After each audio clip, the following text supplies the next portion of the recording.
The notary's pen clicked against his clipboard as my son-in-law Bradley smiled that snake oil grin of his.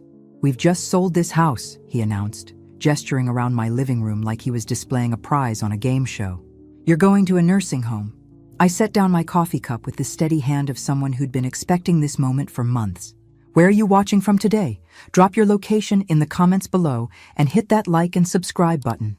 You know, when your daughter marries a man who wears cologne to Sunday dinner and calls you Mother Eleanor like he's auditioning for a period drama, you start paying attention to the details." And Bradley Morrison had been leaving quite a trail of interesting details for the past 18 months. "Perfect," I said, smoothing my cardigan with deliberate calm. "Let's stop at the police station first. They're very interested in what I sent them about you." The color drained from Bradley's face faster than water from a broken faucet. The notary looked confused, shuffling his papers like maybe he'd wandered into the wrong family drama. My daughter Sarah stood frozen in the doorway, her mouth forming a perfect little O of surprise. It all started 6 months ago when I noticed Bradley's expensive new watch. Funny thing about luxury timepieces, they leave quite an impression when you're embezzling from your law firm's client trust fund. See, I may be 73, but I wasn't born yesterday, and I certainly wasn't born stupid. "What are you talking about?" Bradley's voice cracked like a teenage boy asking someone to prom. The confident swagger he'd worn into my house was melting away like ice cream on hot pavement. I'd been tracking his little financial adventures since March. Bank statements have a way of telling stories when you know how to read between the lines. And when your son-in-law suddenly starts throwing around money like he won the lottery, but his salary hasn't changed, well, that's when an old teacher's instincts kick in. The truth was, I'd been building my case against Bradley Morrison for months, documenting every suspicious transaction, every unexplained purchase, every lie he told about where the money was coming from. My late husband, Harold, always said the best defense was a good offense. And honey, I'd been playing offense since the day I realized what Bradley was really up to. Sarah finally found her voice. "Mom, what's going on? What police station? What did you send them?" I looked at my daughter, beautiful, trusting Sarah who believed her husband when he said his sudden wealth came from investment bonuses and client gifts. Poor thing had no idea she'd married a white-collar criminal who was about to drag her down with him. "Oh, sweetheart," I said, patting her arm gently. I sent them copies of Bradley's real bank records, the ones he thought I'd never find. I turned back to Bradley, whose face had gone from pale to green. "Turns out your password isn't as clever as you think it is. Sarah 2019, really? The year you got married?" How romantic. The notary was backing toward the door now, clearly wanting no part of whatever family explosion was about to happen. Smart man. This was going to get interesting. Bradley's jaw was working like he was chewing invisible gum. You went through my computer? Honey, you left it open on my kitchen table last Sunday while you were outside smoking those awful cigarettes you think Sarah doesn't know about." I smiled sweetly. And when a spreadsheet titled "Client Fund Transfers" is just sitting there, well, curiosity got the better of me. That's when Bradley made his first real mistake of the day. Instead of coming clean or trying to negotiate, he doubled down on his arrogance. "You crazy old bat. You don't know what you're talking about. Those records don't prove anything." Wrong answer, Bradley. Very wrong answer. "Detective Martinez seemed to think they proved quite a lot when I met with him yesterday," I said, watching Bradley's eyes go wide. "Especially the part where you moved $47,000 from the Henderson estate account into your personal checking. The Hendersons are buried in Grove Cemetery, by the way. Lovely couple. Too bad they can't testify about where their money went."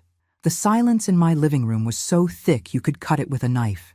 Sarah looked like she'd been slapped. The notary was practically running for the door. And Bradley? Well, Bradley looked like a man who'd just realized his house of cards was falling down around his ears. But I wasn't done yet. Not by a long shot. Sarah sank into my recliner like her legs had given out. "Bradley, please tell me Mom's making this up. Please tell me you didn't—" Her voice trailed off as she studied her husband's face, seeing what I'd been seeing for months. The notary cleared his throat. Perhaps I should reschedule this appointment for another time. He was already stuffing papers back into his briefcase with the speed of someone fleeing a crime scene. "Oh no," I said pleasantly. "Don't leave on our account. This shouldn't take long." I turned to Bradley, who was now sweating through his expensive shirt. Unless you'd like to explain to everyone here how you afforded that BMW in the driveway? The one with the $847 monthly payment? Bradley's mouth opened and closed, like a fish gasping for air. I'd done my homework. You see, while he thought I was just some doddering old widow he could manipulate and bulldoze, I'd been methodically building a file that would make the FBI proud. The car's financed through the firm, he managed to stammer. Interesting, I mused, pulling my phone from my purse. Because when I called Bentley and Associates yesterday, they seemed very surprised to hear their junior associate had taken out a car loan in the firm's name. Carol in accounting was particularly chatty about it. Sarah made a sound like she was choking. You called his work? Honey, I've called a lot of places this week. I scrolled through my phone's call log for effect. The bank, the police, that fancy restaurant where Bradley's been taking his lunch meetings with Amanda from the title company. Yes, dear. I know about Amanda too. Now that got a reaction. Bradley shot to his feet like someone had lit a fire under him. You're insane. You can't just go around making accusations. Accusations? I raised an eyebrow. Oh, Bradley, these aren't accusations. These are documented facts. Like the fact that you've been skimming money from client accounts for 8 months.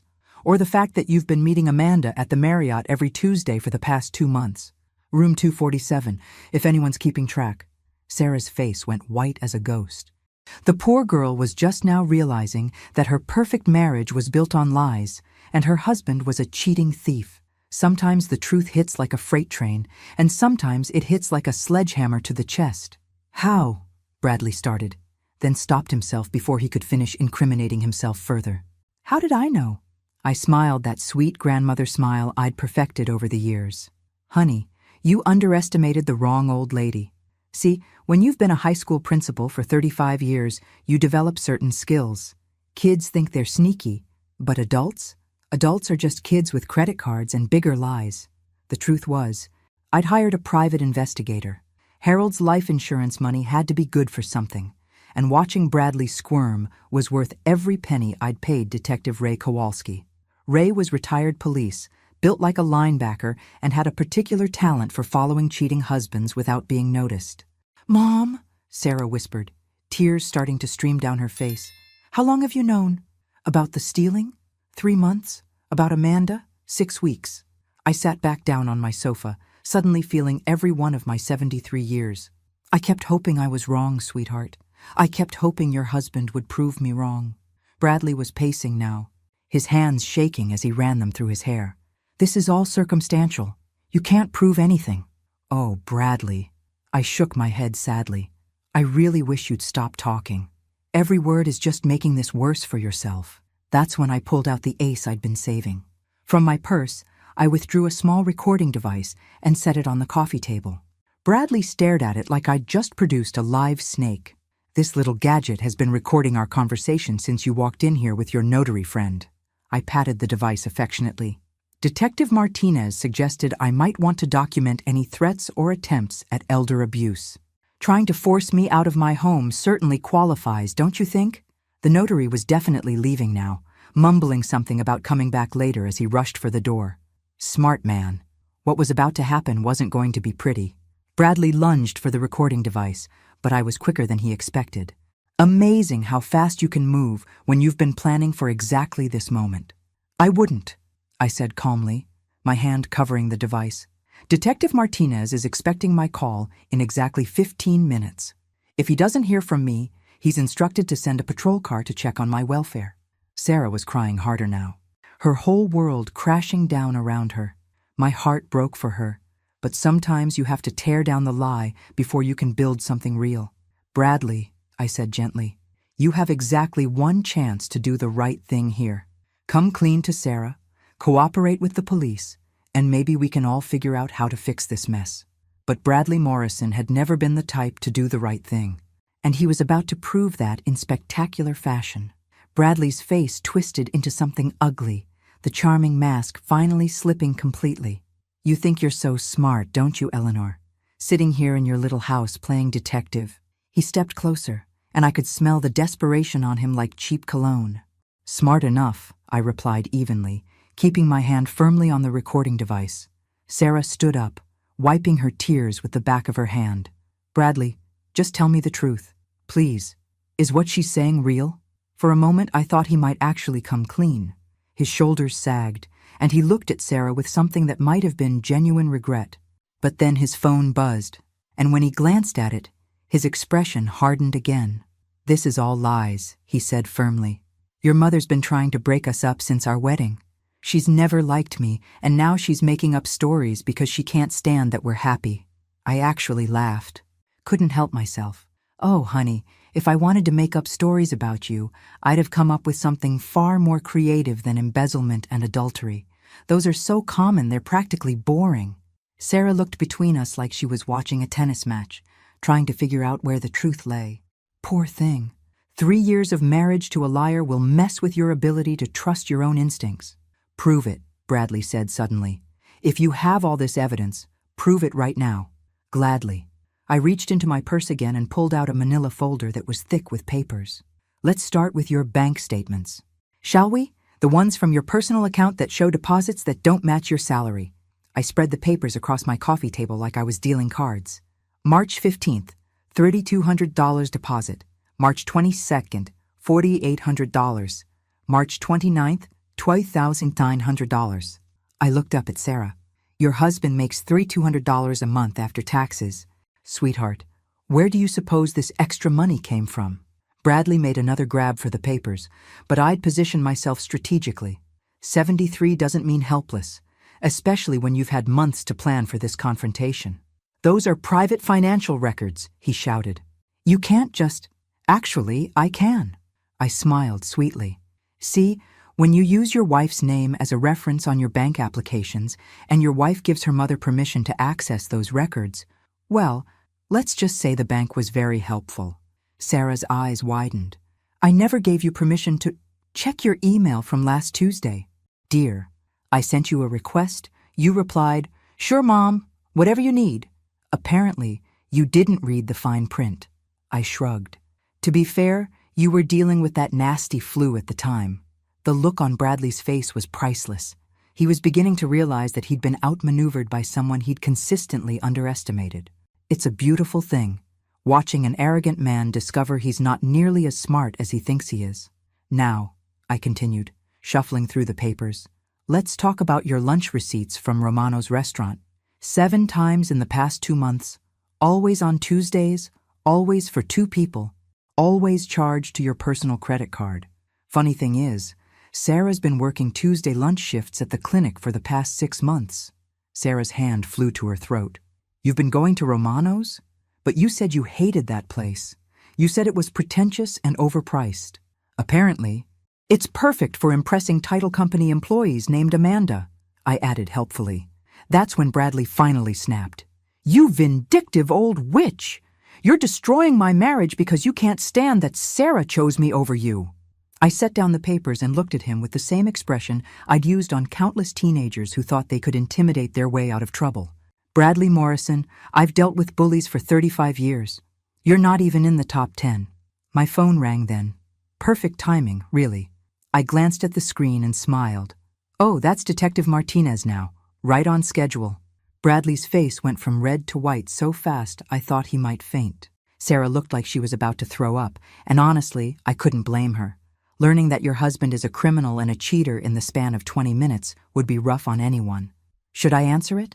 I asked pleasantly, letting the phone ring while I watched Bradley sweat. Or would you like to explain to Detective Martinez yourself why you thought forcing an elderly woman out of her home was a good idea? Don't, Bradley said quickly. Don't answer it. Why not? I thought I was just a crazy old lady making up stories. I tilted my head innocently. Unless, of course, there's some truth to what I've been saying.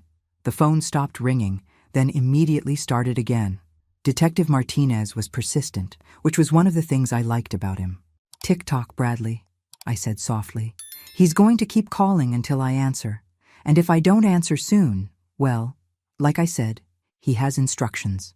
Sarah was staring at her husband now, really seeing him for the first time in months, maybe years. Bradley, she whispered, what did you do? And that's when Bradley Morrison made the biggest mistake of his life. Instead of confessing, instead of throwing himself on our mercy, he decided to make one last desperate play. Fine, he snarled, reaching into his jacket pocket. You want to play games, Eleanor? Let's play. What Bradley pulled from his pocket wasn't a weapon. It was something much more dangerous. A legal document with official-looking seals and signatures. He slammed it down on top of my carefully organized evidence with a sound like a gavel. Guardianship papers, he announced triumphantly. Signed by Judge Harrison yesterday. As of 9 a.m. this morning, I am Eleanor Blackwood's legal guardian due to her declining mental capacity and inability to manage her own affairs. Sarah gasped. I just smiled. Oh, Bradley, I said, shaking my head sadly. You really should have checked who Judge Harrison's golf partner is. The smug expression faltered on his face. What? Harold Kowalski, Detective Ray's older brother. The same Harold who's been playing 18 holes with Judge Harrison every Saturday for the past 15 years. I picked up the document and examined it with the thoroughness of someone who'd been expecting exactly this move. The same Harold who called me yesterday to warn me that someone was trying to forge guardianship papers using his friend's name. You could have heard a pin drop in my living room. Bradley's mouth was hanging open like a broken gate, and Sarah looked like she was watching a magic show she couldn't quite figure out. You see, I continued, standing up and walking to my kitchen counter, when you've been married to a police officer for 47 years, you learn that the criminal mind isn't nearly as creative as it thinks it is. Document forgery is actually quite common in elder abuse cases. I returned with a magnifying glass. Harold's old evidence kit had come in handy more than once over the years. Judge Harrison's signature is very distinctive. See this little flourish on the H and the way he dots his I's? Your forger missed those details. Bradley was backing toward the door now, but I wasn't done with my show and tell. Also, I added conversationally, Judge Harrison has been on vacation in Florida since Monday. Golf tournament in Tampa. I have his hotel receipt right here, courtesy of Harold Kowalski, who was kind enough to call and confirm his brother's alibi. The legal document was shaking in Bradley's hands now. Sarah had gone from crying to staring at her husband like she'd never seen him before in her life. How? Bradley started.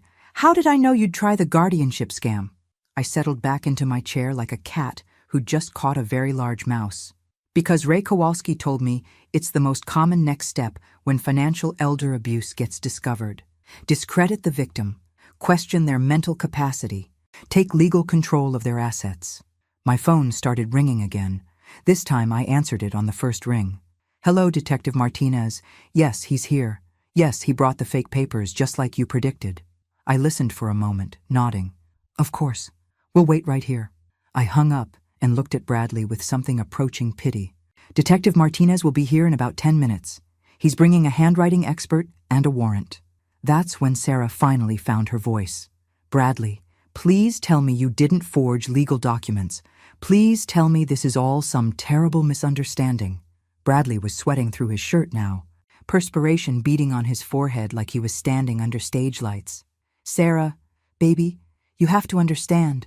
Your mother's been trying to... Stop. Sarah held up her hand. Just stop. Don't lie to me anymore. I can't handle any more lies. The truth was hitting her in waves now. The stealing, the cheating, the forgery, the attempt to have me declared incompetent. It was like watching someone realize they'd been living in a house of mirrors, and every surface they'd trusted was just another illusion. The nursing home papers, I said gently, gesturing to the notary's abandoned documents. How were you planning to pay for that, Bradley? The good facilities run about $8,000 a month. On your salary, after you factor in your car payment, your gambling debts, and Amanda's little shopping trips. Gambling debts? Sarah's voice was barely a whisper. I nodded sadly. Tuesday nights at the casino boat. Usually loses about $200 a week. Sometimes more. I looked at Bradley with genuine sympathy now. Addiction is a terrible thing, honey. Gambling, lying, stealing. They all feed each other until you can't tell where one starts and the other begins. Bradley collapsed into my husband's old armchair, his head in his hands. For the first time since he'd walked into my house with his fake papers and his bigger lies, he looked like what he really was, a scared, desperate man who'd gotten in way over his head. I never meant for it to go this far, he mumbled through his fingers. But it did, I said softly. And now you have a choice. You can keep digging yourself deeper, or you can start climbing out. Through my front window, I could see a police car turning onto my street. Detective Martinez was early, which meant he was taking this case very seriously indeed. "Bradley," Sarah said, her voice stronger now. "Look at me." He raised his head, and I saw tears in his eyes for the first time since I'd known him. "Is any of it true?" she asked. "Any of what she's saying?" And for just a moment, I thought Bradley Morrison might actually tell the truth. Bradley looked at Sarah with the expression of a man standing on the edge of a cliff, knowing he was about to fall. "Yes," he whispered. "It's all true." The word hung in the air like smoke from a house fire. Sarah's face crumpled, and she made a sound I hope I never have to hear again, the sound of a heart breaking in real time. "How much?" she asked, her voice barely audible. "How much did you steal?" $87,000. The words came out like a confession at a deathbed. "Over 8 months. Detective Martinez's footsteps were coming up my front walk. Through the window, I could see him with 2 other officers and a woman carrying what looked like a forensics kit. The cavalry had arrived. "And Amanda?" Sarah's tears were flowing freely now, but her voice was steady. Bradley nodded miserably. 6 months. I'm sorry, Sarah. I'm so sorry." The doorbell rang. I stood up slowly, every joint protesting. "I'll get that." Detective Martinez looked exactly like what you'd expect from a 30-year police veteran. Gray hair, kind eyes, and the posture of someone who'd seen it all but still believed in justice. "Mrs. Blackwood, how are you holding up?" "I'm fine, Detective. Come in. I believe you'll want to speak with Mr. Morrison." The next few hours were a blur of official procedures, evidence bags, and Miranda rights being read. Bradley didn't resist. He seemed almost relieved to finally stop running from the truth. The handwriting expert confirmed what I already knew about the forged guardianship papers.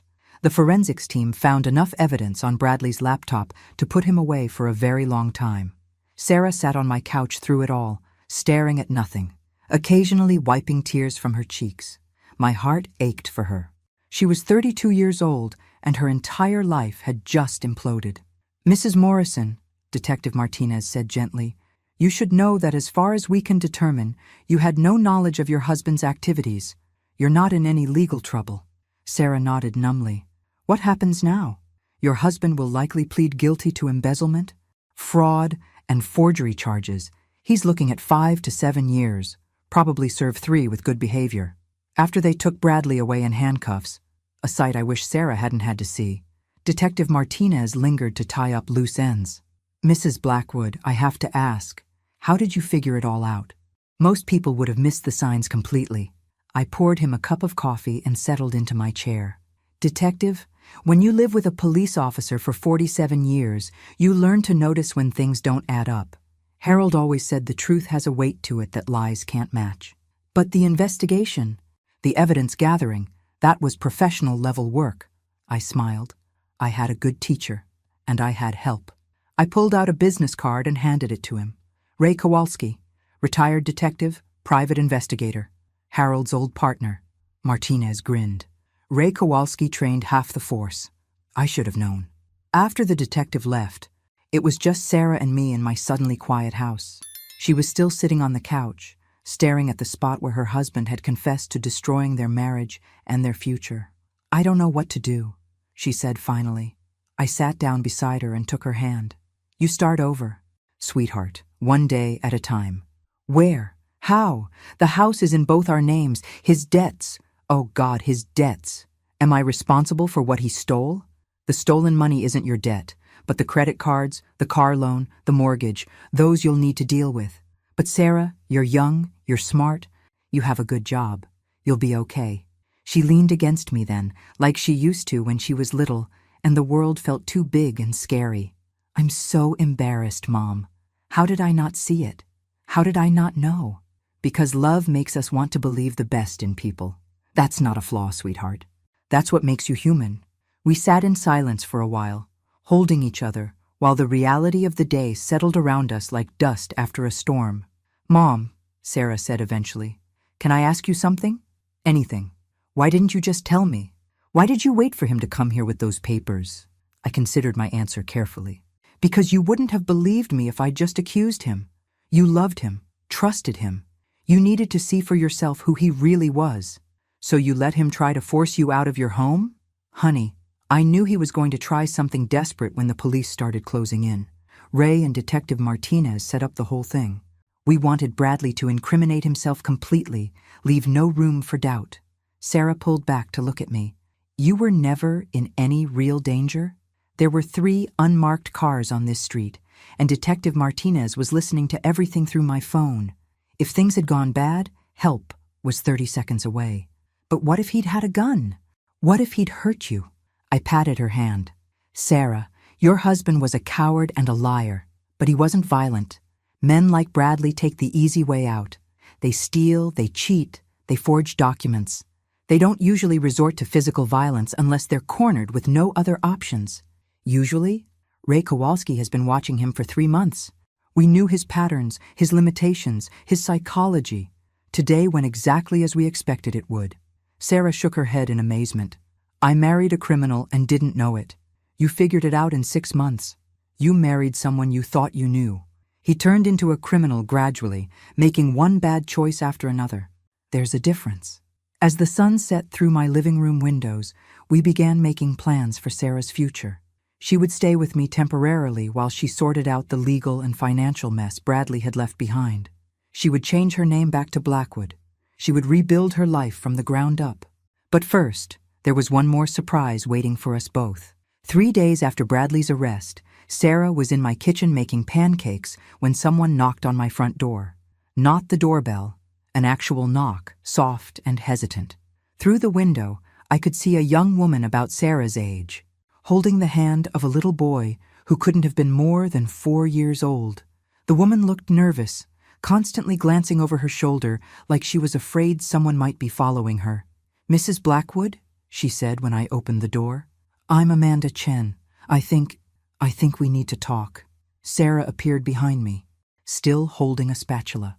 The 2 women stared at each other for a long moment, the wife and the mistress, meeting for the first time under circumstances that would have made a soap opera writer weep with joy.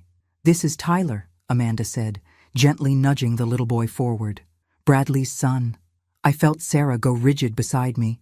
The pancake batter dripped from her spatula onto my hardwood floor, but none of us moved to clean it up. May we come in? Amanda asked quietly. I stepped aside, my mind racing. Bradley had a son he'd never mentioned, never acknowledged, never supported financially despite stealing thousands of dollars. The picture was getting clearer, and it wasn't pretty. Amanda sat on the edge of my sofa like she was ready to bolt at any moment. Tyler climbed onto her lap and stared at Sarah with the wide, curious eyes that only small children possess. I saw the news, Amanda said, about Bradley being arrested. I thought you should know about Tyler. Sarah finally found her voice. How old is he? 4. He'll be 5 in November. I did the math automatically. Tyler had been conceived 6 months before Sarah and Bradley's wedding. The cheating had been going on a lot longer than I'd thought. Does Bradley know? Sarah asked. Amanda nodded. He's known since I was pregnant. He promised he'd leave you after the wedding, said it was just for appearances. Then he said he needed time to figure out his finances. Then it was always something else. Sarah sat down heavily in my recliner. What kind of support has he been giving you? Nothing official. He'd give me cash sometimes, maybe $300 or $400 a month when he had it. But lately, she trailed off, looking embarrassed. Lately, the gambling was eating up all his extra money, I finished. Amanda's eyes widened.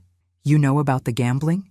I know about a lot of things, including the fact that you work for Meridian Title Company and you've been helping Bradley hide assets from his law firm's audit. The color drained from Amanda's face. How do you... Because I've spent the last 3 months investigating everyone in my son-in-law's life.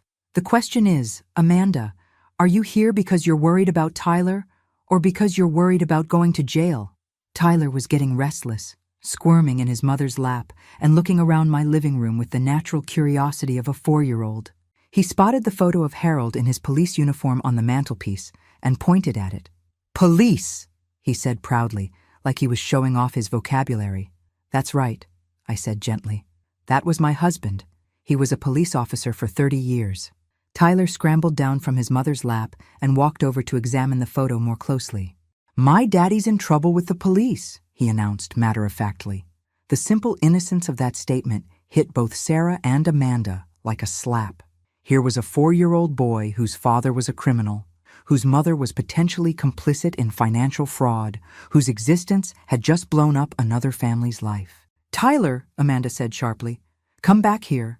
But Tyler was fascinated by Harold's photo. "He looks nice," he said to me. "Was he a good police officer?" "The best," I said, kneeling down to his level. "He always tried to help people and catch the bad guys." "Like my daddy?" Out of the mouths of babes. I glanced at Amanda, who was crying silently now. "Tyler," I said carefully, "your daddy made some bad choices, but that doesn't make him a bad person. Sometimes good people do bad things when they're scared or confused." Sarah stood up abruptly. "I need some air." She walked out my back door, leaving me alone with Amanda and Tyler. Through the kitchen window, I could see her pacing in my garden, her hands clenched into fists. "Mrs. Blackwood," Amanda said quietly, "I never meant for any of this to happen. But it did happen. The question is, what are you going to do about it now?" "I don't know. Bradley said he'd take care of us, that once he got things sorted out financially." She laughed bitterly. I was so stupid. "You were young and you believed someone you loved. That doesn't make you stupid." Tyler had wandered into my kitchen and was examining the pancake batter Sarah had abandoned. "Can I have breakfast?" he asked Amanda. "We should go," Amanda said quickly. "I just wanted you to know about him. I thought he should meet his father's family before..." "Before what?" "Before I take him away from here, before we disappear and start over somewhere else." I stood up slowly, my joints protesting. "Amanda, running away isn't going to solve anything. Tyler deserves better than a life spent looking over his shoulder. What choice do I have? If the police investigate Bradley's finances, they'll find the title transfers I helped him hide. I could go to jail. Tyler could end up in foster care." That's when Sarah came back inside, her face set with determination. "No," she said firmly, "that's not going to happen." Amanda looked up at her in confusion. "What?" "Tyler is Bradley's son. Like it or not, that makes him family, and family doesn't abandon each other, even when everything falls apart." I felt a surge of pride for my daughter. Despite having her world destroyed just 3 days ago, she was thinking about protecting an innocent child. "I don't understand," Amanda said. Sarah sat down across from her. "It's going to take me a while to forgive you for the affair. It's going to take me longer to trust you. But Tyler doesn't deserve to pay for the choices his parents made." "What are you saying?" "I'm saying we figure this out together. All of us."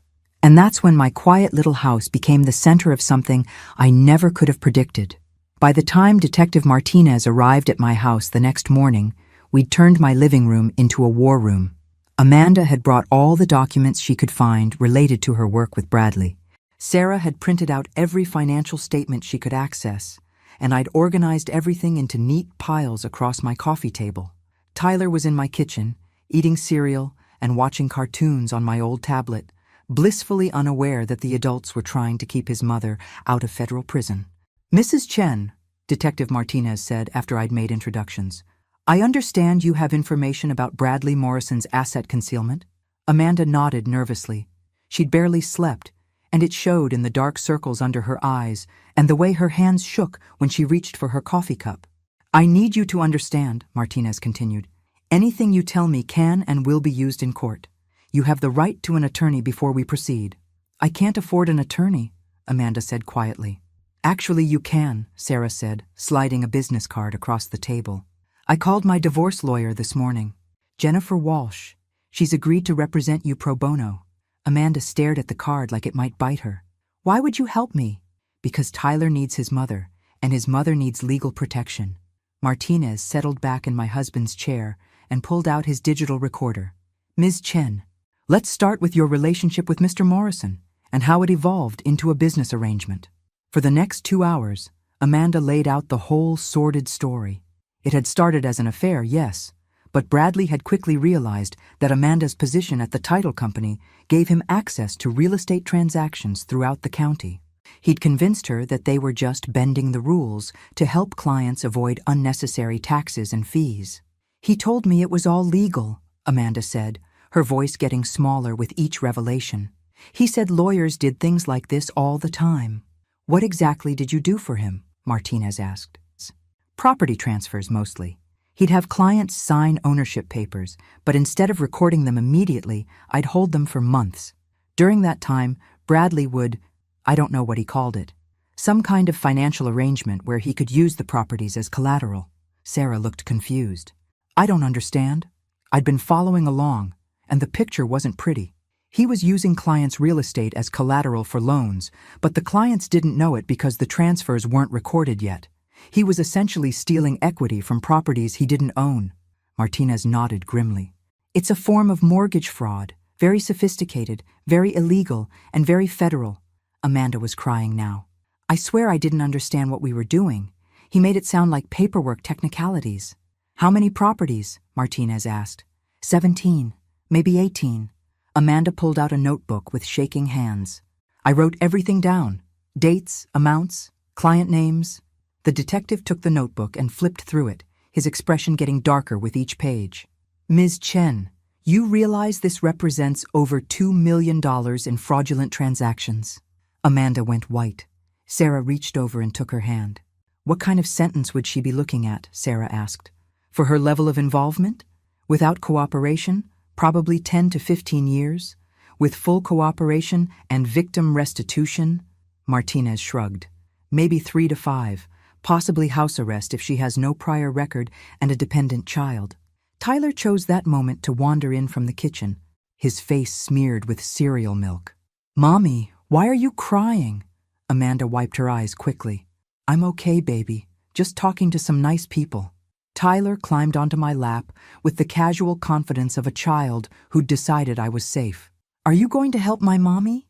I looked down into his innocent face and felt my heart break a little. We're going to try, sweetheart. Martinez closed his notebook.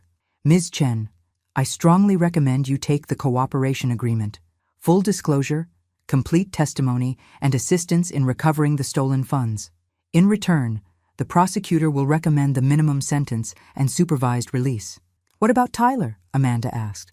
If you cooperate, and if the court accepts the agreement, you'd likely serve 18 to 24 months. Tyler could stay with family during that time.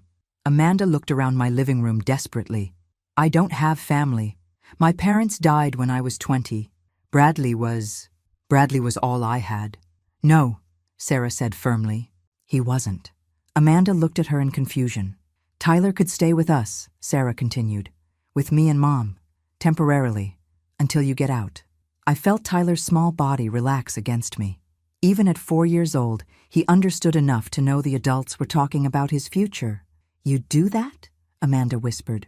After everything I did to your marriage? I'd do it for him, Sarah said, gently touching Tyler's hair. No child should pay for their parents' mistakes. Martinez was watching this exchange with the expression of someone who'd seen too many families destroyed by crime and not nearly enough put back together. There's one more thing, Amanda said quietly. Something I haven't told you. We all waited. Bradley didn't just steal money from his law firm and defraud real estate clients. He's been blackmailing people. The silence in my living room was deafening. What kind of blackmail? Martinez asked, his pen poised over his notebook again. Information, personal information, from the title company files. Amanda's voice was barely a whisper now. People's financial records, mortgage applications, background checks. He found things, affairs, bankruptcies, hidden assets, and he used them. Sarah looked sick. How many people? At least a dozen. Maybe more. Amanda pulled out another notebook, thicker than the first. He made me compile files on anyone who might have information that could hurt his career or his reputation. I felt a chill run down my spine. Amanda? Was I one of those files? She nodded miserably. He had me research your finances, your medical records, your social connections. He was looking for leverage to use if you ever became a problem. Which I did, I said grimly. Which you did. But Mrs. Blackwood? Amanda looked at me with something like admiration. He couldn't find anything. You're exactly what you appear to be, a retired teacher with a clean record and a small pension. It drove him crazy. Tyler was falling asleep in my lap now, exhausted by the tension he couldn't understand but could definitely feel. I stroked his hair gently while the adults planned his future around him. Detective Martinez, I said quietly, how long do we have before this gets public? The arrest warrant for the blackmail charges will be filed Monday morning. After that, it'll be all over the news. I looked at Sarah, then at Amanda, then down at the sleeping child in my arms. Then we have 48 hours to prepare for the storm. Sunday morning brought reporters. They started showing up around 7 a.m. First, just one van from the local news station. Then 3 more. Then newspaper photographers with telephoto lenses camping out across the street from my house. By noon, my quiet residential street looked like a media circus. Junior associate charged in multi-million-dollar fraud scheme, Sarah read from her phone. Blackmail ring exposed in county real estate scandal. She looked up from the screen with tired eyes. They're calling Bradley a mastermind. I snorted. Mastermind? The boy couldn't mastermind his way out of a paper bag. Tyler was pressed against my living room window, fascinated by all the activity. Why are there so many cars, Grammy? Grammy. He'd started calling me that yesterday, and it melted my heart every time. People want to know about your daddy's mistakes, I said gently. Are they mad at him? Some of them are. Tyler considered this seriously. Are you mad at him? I thought about how to answer that. I'm disappointed in the choices he made. But Tyler, your daddy being in trouble doesn't mean anything bad about you. You understand that, right? He nodded solemnly, then pressed his nose against the window again. That lady has a really big camera. Sarah's phone rang. She glanced at the screen and sighed. It's Jennifer Walsh. She answered on speaker. Hi, Jennifer. Sarah, I'm outside your mother's house, but I can't get through the media gauntlet. Is there a back way in? Through the garden gate, I called out. The alley behind Maple Street. 5 minutes later, Jennifer Walsh was sitting in my kitchen, her briefcase open and legal documents spread across my table. She was a sharp-featured woman in her 50s with steel-gray hair and the no-nonsense demeanor of someone who'd fought her way to the top of a male-dominated profession. Amanda, Jennifer said without preamble, the prosecution has accepted your cooperation agreement. Full immunity in exchange for complete disclosure and testimony. Amanda sagged with relief. What about prison time? 2 years, suspended to 18 months with good behavior. You'll serve it at minimum security. And Tyler can visit every weekend. Jennifer pulled out another document. There's also a provision for Tyler's custody during your incarceration. She looked at Sarah and me. Are you both certain you want to take this on? Legal guardianship of a child whose father is going to prison and whose mother will be incarcerated for the next 18 months? Yes, Sarah said immediately. I nodded. We're certain. Good, because there's something else you need to know. Jennifer's expression darkened. Bradley's blackmail files contained information about Judge Harrison. Detective Martinez, who'd arrived with Jennifer through the back garden, leaned forward. What kind of information? Financial records showing regular payments to a woman who wasn't his wife. Payments that stopped abruptly 3 months ago when the woman threatened to go public. I felt the pieces clicking into place. That's why Bradley thought he could forge guardianship papers with Harrison's signature. He was blackmailing the judge. And when the blackmail payments stopped, Harrison became desperate enough to consider signing legitimate guardianship papers to help Bradley get access to your assets, Jennifer continued. Sarah looked confused. But you said the papers were forged. They were, but Harrison was supposed to sign real ones later this week. Bradley's arrest prevented that from happening. Martinez shook his head. Judge Harrison is going down with the ship. Judicial corruption, conspiracy to commit elder abuse, fraud. He's looking at federal charges. Through my kitchen window, I could see the media crowd was growing. 3 more news vans had arrived, and someone had set up what looked like a podium on my front lawn. They're treating this like a presidential resignation, I muttered. Tyler wandered into the kitchen, rubbing his eyes. He'd been taking a nap on my sofa, exhausted by the chaos of the weekend. Grammy, those people are walking in your flowers, he said seriously. I looked out the window, and sure enough, a cameraman was trampling through my prize-winning roses to get a better angle on my front door. That's it, I said, standing up with the kind of righteous fury that had once made unruly teenagers quake in their shoes. Nobody messes with my roses. Mom, Sarah said warningly, don't do anything. But I was already heading for the front door. Mrs. Blackwood, Detective Martinez called after me. Remember, anything you say will be recorded and broadcast. Perfect, I replied, opening the door and stepping onto my front porch. The noise was immediate and overwhelming. Shouted questions, camera clicks, the whir of video equipment. Microphones appeared in front of my face like flowers blooming in fast forward. Mrs. Blackwood, How long have you suspected your son-in-law was a criminal? Did you know about the blackmail scheme? How do you feel about your daughter's marriage being destroyed? Are you pressing charges for the attempted guardianship fraud? I held up one hand, and surprisingly, they actually quieted down. 40 years of teaching had given me a voice that could command attention from the most unruly crowd. First, I said clearly, get out of my flower garden before I call the police and have you arrested for trespassing. The cameraman in my roses backed out quickly, looking sheepish. Second, I have a statement to make. And then I'm going back inside to take care of my grandson. The word grandson sent a ripple of excitement through the crowd. This was a new angle they hadn't expected. Bradley Morrison is a thief, a liar, and a coward, I said matter-of-factly. He stole money. He cheated on his wife. He tried to have me declared incompetent so he could steal my house. And he blackmailed innocent people to cover up his crimes. The reporters were scribbling frantically, recording every word. But, I continued, he's also a father to a 4-year-old boy who had nothing to do with any of this. A little boy who deserves a chance at a normal life, despite his father's choices. I looked directly into the nearest camera. My daughter and I will be raising Tyler while his mother serves her time for her part in Bradley's schemes. We're going to love him, protect him, and make sure he grows up knowing that other people's mistakes don't define his future. The questions started flying again, but I held up my hand once more. That's all I'm going to say. We're a family dealing with a difficult situation, and we'd appreciate your respect for our privacy while we heal. I turned to go back inside, then paused. Oh, and if anyone else steps on my roses, I'm turning the sprinklers on. As I closed the door behind me, I could hear the reporters already crafting their sound bites. But for the first time since this whole mess started, I felt like I'd taken control of the narrative. Tyler was standing in my hallway, his eyes wide. Grammy, you were on TV. I was, sweetheart. Were you telling them about my daddy? I knelt down to his level. I was telling them about you and how much we love you. He threw his small arms around my neck. I love you too, Grammy.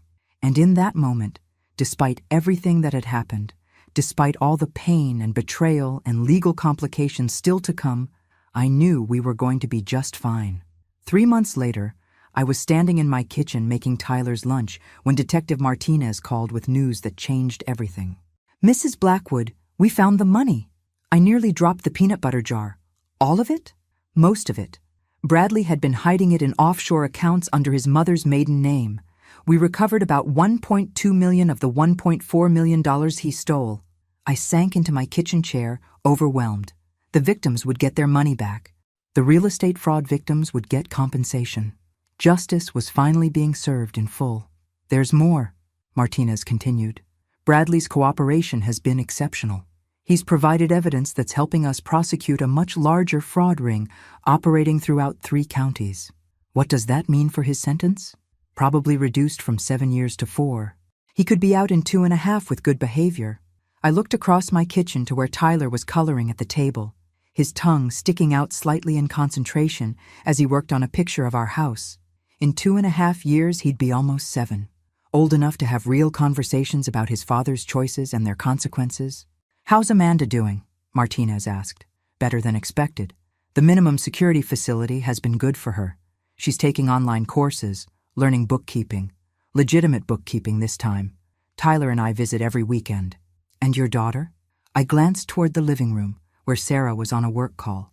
Her divorce had been finalized last month, and she'd thrown herself into her nursing career with renewed energy. She'd also started dating again. A kind radiologist named David who treated Tyler like his own son and brought me flowers every Sunday. She's healing. We all are. After I hung up with Martinez, I sat down next to Tyler and examined his artwork. He'd drawn our house in careful detail, the front porch, the flower garden, even the bird feeder Harold had built 20 years ago. That's beautiful, sweetheart. It's for Mommy, he said proudly, for when I see her tomorrow. She's going to love it.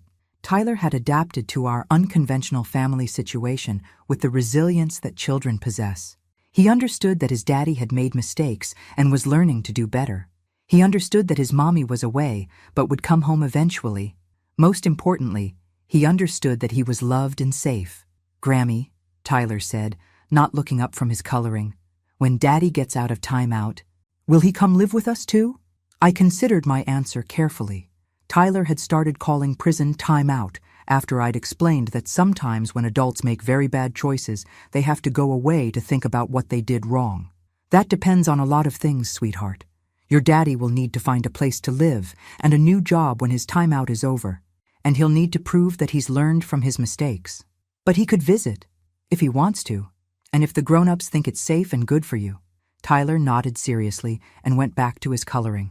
Children accept complex family situations much more easily than adults do, I'd learned. They don't need everything to fit into neat categories. Sarah finished her phone call and joined us in the kitchen. That was David. He wants to know if we'd like to go to the zoo this weekend. Can we, Grammy? Please? Tyler bounced in his chair excitedly. Of course we can. Later that evening, after Tyler was asleep, Sarah and I sat on my front porch with glasses of wine, watching the sunset paint my neighborhood in shades of gold and orange. Mom, can I ask you something? Anything. Do you ever regret it? Taking all this on? I looked at her with surprise. Regret what? Getting justice for Bradley's crimes? Keeping Tyler safe? Helping Amanda get a second chance? All of it. The investigation, the media attention, the custody arrangement. Your quiet retirement got turned upside down. I sipped my wine and considered her question. Sweetheart, my quiet retirement was starting to feel like a slow death. I was just existing, not living. This whole situation, as terrible as it's been, reminded me that I still have something to contribute. But you could have just called the police when you first suspected Bradley. You didn't have to orchestrate this elaborate investigation. I smiled. You're right. I could have handled it differently. But then Bradley might have gotten away with a lighter sentence. Amanda might have gone to prison for longer. Tyler might have ended up in foster care. So you planned it all to protect them? I planned it to protect everyone, including you. You needed to see Bradley for who he really was. Not just hear accusations from your mother. Sarah was quiet for a long moment. I loved him, Mom. Despite everything that came out, despite all the lies and the stealing and the cheating, I loved who I thought he was. I know you did. That's what made this so hard. Do you think he ever really loved me?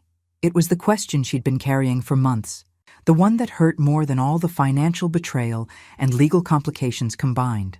I think Bradley loved the idea of you, I said gently. The stability you represented, the respectability, the cover you provided for his other activities. Whether that's the same as loving you, I don't know. Sweetheart, I don't think Bradley knows either.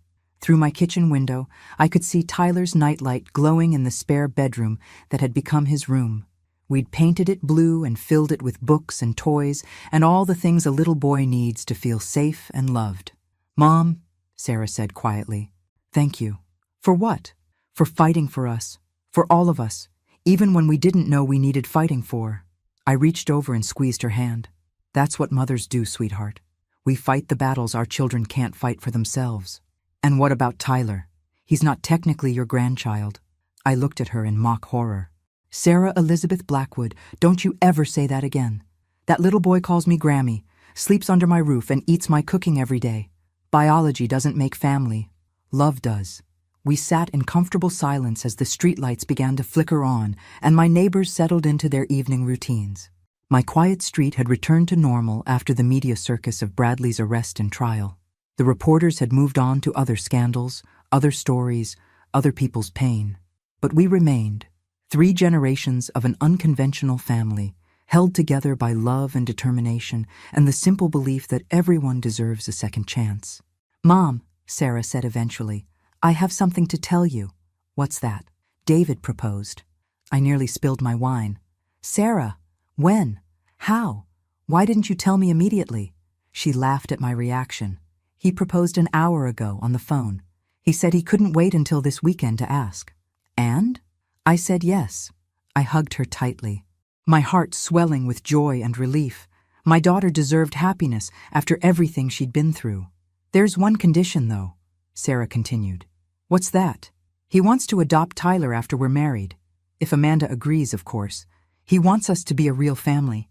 I felt tears spring to my eyes. What did you tell him?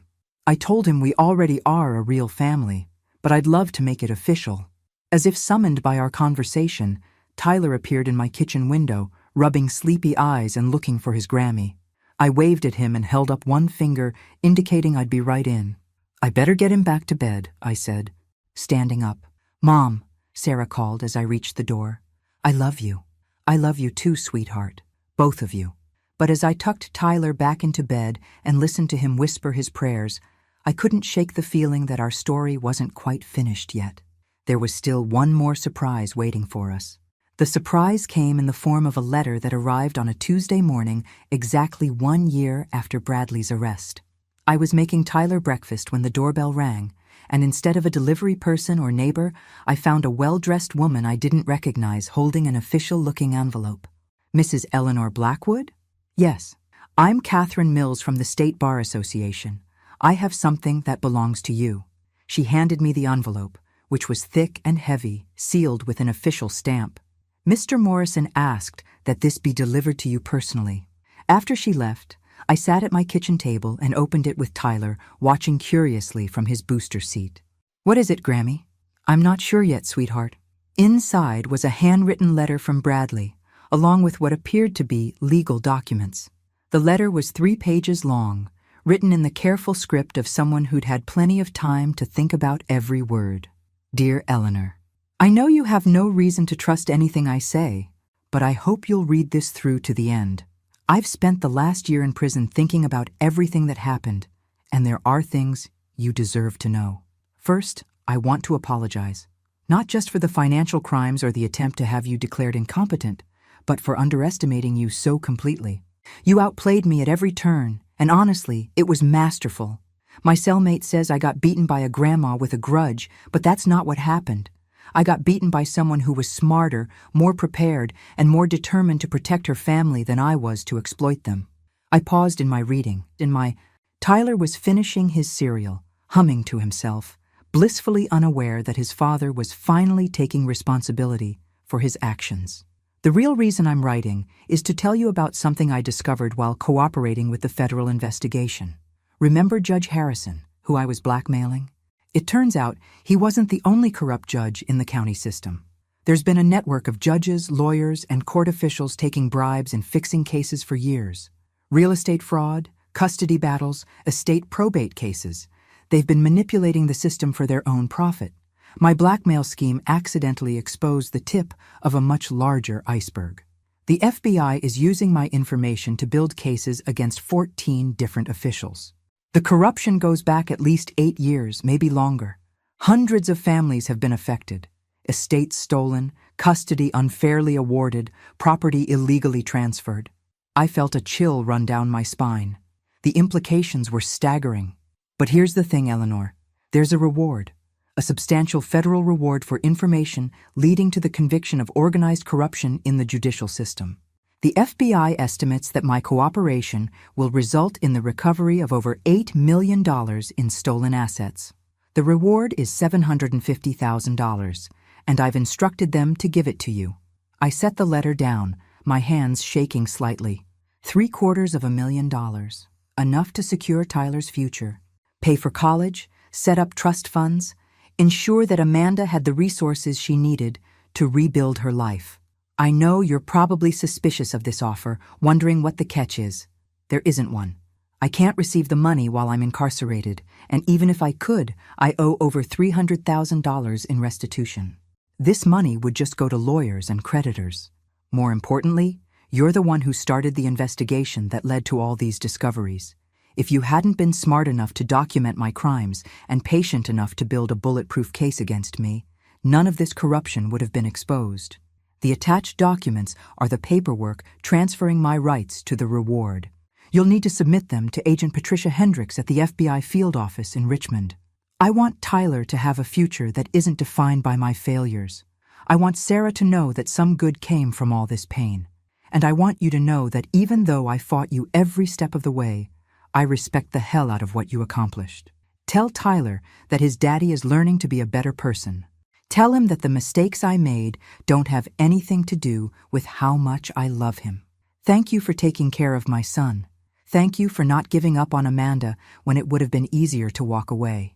Thank you for being the kind of family Tyler deserves. Sincerely, Bradley Morrison. P.S. The roses in your front yard are beautiful. I can see them from the prison transport bus when we go to court hearings. Tyler's lucky to have a grandmother who cares enough to make everything beautiful, even in the middle of chaos. I was crying by the time I finished reading. Not for Bradley, exactly, but for the man he might have been if he'd made different choices. For the father Tyler could have had, and maybe still might have someday. "Grammy, why are you sad?" Tyler asked, climbing down from his chair to hug my leg. "I'm not sad, sweetheart. I'm grateful." "For what?" "For second chances. For family. For roses that keep blooming even after they've been stepped on." An hour later, Sarah was staring at the legal documents with the expression of someone who'd been hit by lightning. $750,000? Apparently so. From Bradley? From the FBI, technically. For information that helped expose the corruption ring. Sarah sat down heavily. "Mom, this is life-changing money." "It is indeed. We could pay off your mortgage, Tyler's college fund, get Amanda a fresh start when she gets out." "We could," I agreed. "But first, we need to verify that it's legitimate." 3 days later, Agent Patricia Hendricks sat in my living room confirming that yes, the reward was real, and yes, I was entitled to receive it. "Mrs. Blackwood, your son-in-law's cooperation has been invaluable. We've arrested 11 people so far, including 3 judges, 4 attorneys, and 2 court clerks. We estimate that their criminal network stole or misappropriated over $12 million during the past decade. And this was all uncovered because I caught Bradley stealing from his law firm? Your investigation was the thread that unraveled the entire sweater. Without your documentation and willingness to build a comprehensive case, we never would have discovered the larger conspiracy." Tyler was playing with his blocks in the corner, building what he called his police station, an elaborate structure where the good guys always won and the bad guys learned to make better choices. "Agent Hendricks," I said, "I want to establish a foundation, something to help other families affected by white-collar crime. Can the reward money be used for that?" "Absolutely. Actually, that's a beautiful way to honor the other victims." 6 months later, the Blackwood Family Justice Foundation held its first annual dinner. Tyler, now 5.5, helped me cut the ribbon on our new office building. Sarah and David, married 3 months earlier in my garden, served as the foundation's co-directors. Amanda, released early for exceptional cooperation, worked as our financial counselor, helping other fraud victims navigate insurance claims and asset recovery. And Bradley? He was released after serving 2 years and 4 months. He found work as a paralegal for a firm that specialized in helping white-collar criminals reintegrate into society. Every other weekend, he visited Tyler at our house, slowly rebuilding a relationship with his son. It wasn't a fairy tale ending. There was still awkwardness, still pain, still consequences that would ripple through our family for years to come. But it was something better than a fairy tale. It was real. Tyler was playing in my garden one Sunday afternoon when Bradley arrived for his scheduled visit. As I watched them through my kitchen window, I saw Tyler show his father the vegetable patch we'd planted together, explaining seriously how tomatoes needed water and sunshine and patience to grow properly. "Just like people," I heard Tyler say in his matter-of-fact 5-year-old voice. "Grammy says people need love and sunshine and patience to grow into who they're supposed to be." Bradley knelt down to Tyler's level. "Your Grammy is very smart." "I know," Tyler said proudly. "She's the smartest Grammy in the whole world." As I watched my grandson and his father tend to our garden together, I thought about the strange journey that had brought us all to this moment. 1.5 years ago, Bradley had walked into my house with fake papers and a plan to steal everything I owned. Now, he was teaching his son the difference between weeds and flowers in the garden I'd taught Tyler to love. People can change, I realized, not easily, not quickly, and not without consequences for their past actions. But they can change. And sometimes, if you're very lucky and very stubborn and very willing to fight for what's right, justice doesn't just punish the guilty, it redeems them. Tyler ran to me as the sun set over our little family gathering, his hands dirty from the garden and his face bright with joy.